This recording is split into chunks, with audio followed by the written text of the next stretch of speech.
कहते थे कि हवाई चप्पल वाले को हवाई यात्रा कराएंगे। ये बात भी हमने कही कि लोगों के पांव से हवाई चप्पल छीन ली, और आप देख लीजिए आज वाकई ही लोगों के पैर में हवाई चप्पल भी नहीं बची है। ये भाजपा आरएसएस के लोग भगवा वस्त्र की आड़ में प्रभु श्री राम के नाम पर सिर्फ व्यापारीकरण करते हैं, सिर्फ राजनीतिक रोटियां सेकते हैं, सिर्फ देश लूटते हैं। जितना डलहौजी ने देश को नहीं लूटा, ये भाजपा आरएसएस के लोगों ने जब से शासन सत्ता में आया 6 साल में पूरी देश को बेच दी। नमस्कार, जय हिंद, जय भारत, वंदे मातरम। जहां आज भी लोगों को जाति और धर्म के नाम पर वोट मांगने का काम करने वाली भारतीय जनता पार्टी की सरकार, भारत देश के नेता लोगों को जाति और धर्म के नाम पर बांटते हैं। जाति और धर्म से भी ऊपर उठकर एक चीज है इंसानियत, मानवता और लोगों की रोजी और रोटी। ये बात तो आपने मेरे मित्र के मुंह से हमेशा सुनी होगी कि इन्होंने बैलगाड़ी से बैल छीन लिया और इंसान खुद बैल बनकर चल रहा है। और ये बात कहने वाले और कोई नहीं, मेरे साथी पंकज प्रकाश श्रीवास्तव हैं, और जो मेरे साथ खुद ही खड़े हुए हैं। तो आज इस बात का एक नमूना आपको दिखा रहे हैं कि देश के अंदर लोगों की क्या स्थिति है। इस बदहाल स्थिति के चलते प्रधानमंत्री मोदी जो कहते थे कि हवाई चप्पल वाले को हवाई यात्रा कराएंगे, ये बात भी हमने कही कि लोगों के पांव से हवाई चप्पल छीन ली, और आप देख लीजिए आज वाकई ही लोगों के पैर में हवाई चप्पल भी नहीं बची है। और आप ये देखिए इनके पैर किस तरीके से हो चुके हैं, और इनसे पूछेंगे और हम नहीं, ये खुद बताएंगे कि ये कहां से रहने वाले और कहां से आए हैं। उसी बिहार से आते हैं, बिहार के मुजफ्फरपुर जिले से, जहां भारतीय जनता पार्टी की ट्रिपल इंजन की सरकार 13 साल से लगातार थी, और अब बेदम है। पूरी की पूरी अंबानी अडानी के कमीशन के पैसे को, शारदा नारदा के पैसे को बंगाल में उड़ेला जा रहा है, बंगाल में खर्च किया जा रहा है, ताकि बंगाल से अधिक विधायक चुनकर आए और भारतीय जनता पार्टी के लोग देश को दूसरी बार गुलाम बनाए। ईस्ट इंडिया पार्ट 2 के लोग पूरी बेचैनी है। अगर इन्हें मानवता नाम की चीज होती, ये प्रभु श्री राम के मानने वाले लोग होते, राम और कृष्ण को मान रहे होते, ये हिंदू धर्म को मान रहे होते, तो जिस राज्य में 14 साल से 15 साल से शासन सत्ता में है, इनकी हालात आप देख सकते हैं। इन भगवाधारी गुंडों की, ये देशद्रोहियों की, जो भगवा वस्त्र पहनकर जिस तरीके से कालनेमी राक्षस ने हनुमान जी को संजीवनी बूटी लाने से रोका था, ये भाजपा आरएसएस के लोग भगवा वस्त्र की आड़ में प्रभु श्री राम के नाम पर सिर्फ व्यापारीकरण करते हैं, सिर्फ राजनीतिक रोटियां सेकते हैं, सिर्फ देश लूटते हैं। जितना डलहौजी ने देश को नहीं लूटा, ये भाजपा आरएसएस के लोगों ने जब से शासन सत्ता में आया 6 साल में पूरी देश को बेच दी।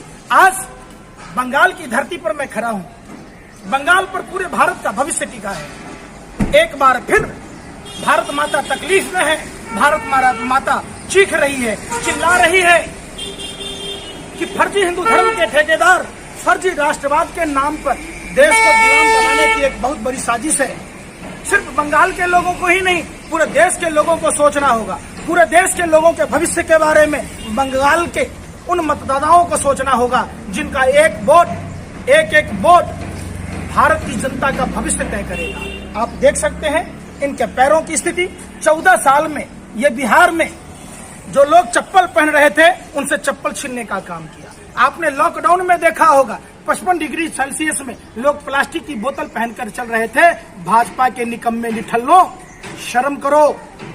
पहले जहां जनता ने राज्य दिया है, शासन सत्ता दिया है, वहां के लोगों के बारे में तो सोचो।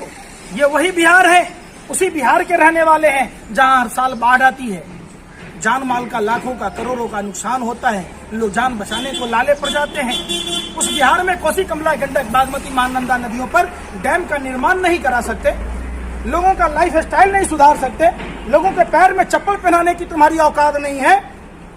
भाजपा के घोटालेबाज पूरे देशद्रोहियों की टीम, जिस शारदा नारदा की बात की जा रही थी, तमाम शारदा के अभियुक्तों को, चाहे वो मिथुन चक्रवर्ती हो, शुभेंदु अधिकारी हो, मुकुल राय हो, सारे लोगों को जिस तरीके से बीजेपी ला रही है और सर सम्मान वापस कर रही है, पूरे देश को देखना जरूरी है कि भाजपा शासित बिहार के राज्य के लोगों को कैसी स्थिति से गुजरना पड़ रहा है। सिर्फ बंगाल को कंगाल होने से नहीं बचाना है, पूरे देश को कंगाल होने से बचाना है। भाजपा मुक्त भारत की ओर बढ़ना आपका परम कर्तव्य है। आपके एक वोट पूरे देश का भविष्य तय करेगा। आइए हम इनसे मिलते हैं, ये बिहार से हैं। आपका नाम? किस जाति से हैं? बिजली दास। दास में ततमा। तत्वा। अच्छा, कितने साल से चलाते रिक्शा? हो गया लमसम आते हैं 2 महीना 3 महीने चलाते, दिक्कत है। तो बिहार में तो राम राज्य है, भाजपा की सरकार है, तो वहाँ कोई काम धंधे नहीं है आपको? वहाँ पर भी है, मगर वहाँ से काम नहीं चलता है। नहीं चलता है। तो बीजेपी वाले कुछ मदद नहीं करते? बाढ़ उड़ाती है उसके बाद भी, या कोई रोजी रोजगार का वहाँ फैक्ट्री वगैरह नहीं है? वहाँ पर फैक्ट्री नहीं है। और आप एक बात बताइए कि आप यहाँ से कितना कमा पाते हैं पूरे दिन में? पूरे दिन में 200-250 200 रुपये 250 रुपये। तो ये किराए का है या आपका अपना है? किराया का, किराए का है। तो कितना किराया देते हैं? 150 हफ्ता का। मतलब 150 रुपये हफ्ते का किराया, और उसके बाद जो बचता है उससे अपने परिवार की आजीविका चलाते हैं। क्या नाम लिखते हैं आप अपना पूरा? पूरा नाम बिजली राज। तो आपको क्या लगता है कि देश के अंदर बदलाव चाहते हैं?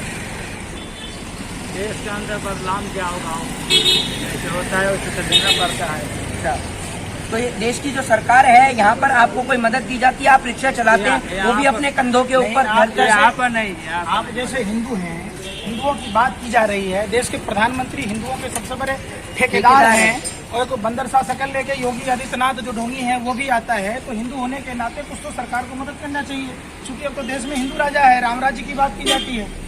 तो आप हिंदू हैं तो आपको कुछ दे रहा है बीजेपी की? नहीं दे रहा? दे रहा है। देखिए, जैसा कि हालात आप देख रहे हैं, जिस बिहार में 14 साल से भाजपा का सरकार है, उस बिहार की स्थिति आप देख सकते हैं। 21वीं सदी के भारत में लोगों के पास चप्पल नहीं। ये नहीं कि सिर्फ लॉकडाउन में चप्पल नहीं थे, ये परमानेंट नहीं है।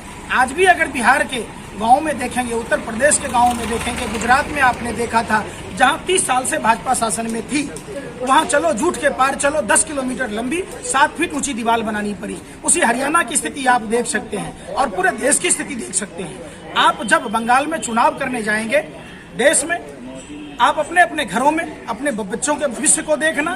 जो लोग आपके परिवार में, बैंक में, रेल में काम कर रहे हो, आप अपने घर के राशनों को देखना, आप अपने गैस सिलेंडर को देखना। इतने बड़े रिसर्च साइंटिस्ट जो गंदा नाला से गैस बना रहा था, 2 रुपए में कटिंग चाय बेच रहा था, साइंस बेहोश है, उसके राज्य में गैस सिलेंडर के दाम बढ़ रहे हैं। तो आप अपने बच्चों का भविष्य देखते हुए कृपया हाथ जोड़कर विनती है कि आप भाजपा को वोट न दें और देश को गुलाम होने से बचाएं।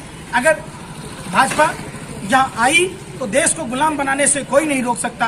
हमारी मेहनत, और हम आपसे भीख इसलिए मांग रहे कि ये सिर्फ बंगाल का चुनाव नहीं, पूरे देश का चुनाव है। हमारे उन लाखों रेलवे और बैंक में काम करने वाले कर्मचारी भाइयों की चित्कारें हैं, हमारे करोड़ों देश के युवाओं की चित्कारें हैं, और उन सभी सरकारी संस्थाओं में काम कर रहे लोगों की आपकी ओर टकटकी लगा के निगाह देख रहे हैं कि आपका एक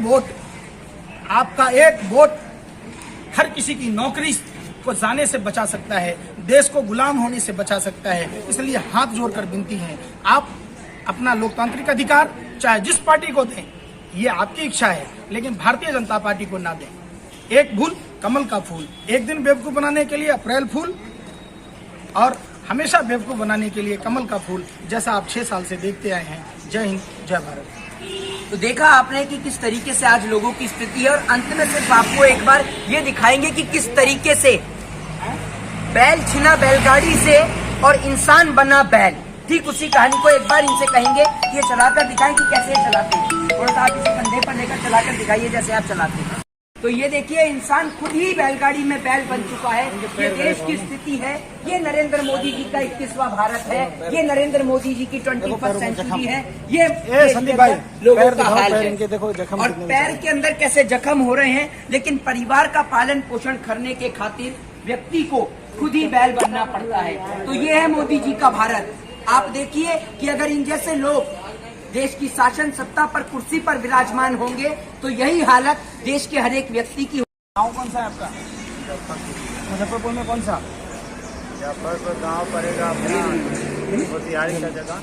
कौन सा बताओ ना। छपरा।